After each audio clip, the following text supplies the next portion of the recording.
L'église CMA de Côte d'Ivoire s'engage pour la paix en cette année électorale. C'est ce que l'on peut retenir d'une semaine spirituelle que sa région 2 de Bouaké s'attelle à organiser. Et nous voulons amener tous les chrétiens donc à prier pour que Dieu déjoue tous les plans de l'ennemi. Parce que toujours quand Dieu veut faire quelque chose de bon, l'ennemi est à côté pour déranger. Non, nous ne voulons plus courir. Non, nous ne voulons plus abandonner nos maisons. Mais nous voulons rester en Côte d'Ivoire. Nous ne voulons même pas abandonner notre pays.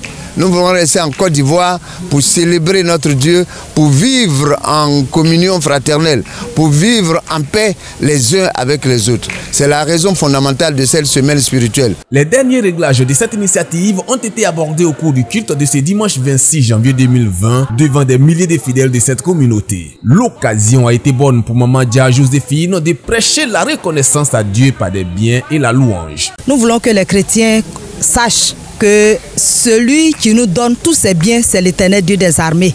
Il a fait avec les enfants d'Israël.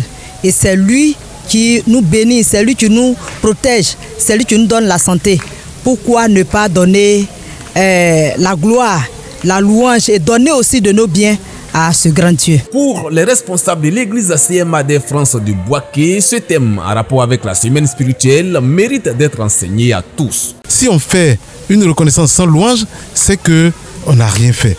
Et la reconnaissance, en fait, quand on fait une analyse, une petite analyse de cela, ça a vraiment tout son sens dans la mesure où 365 jours durant, le Seigneur a vécu sur chacun d'entre nous. Chante consacré à la gloire de l'Éternel, Maman Dia Joséphine a introduit sa prédication par un des titres de son dernier album qui parle de cette reconnaissance à Dieu.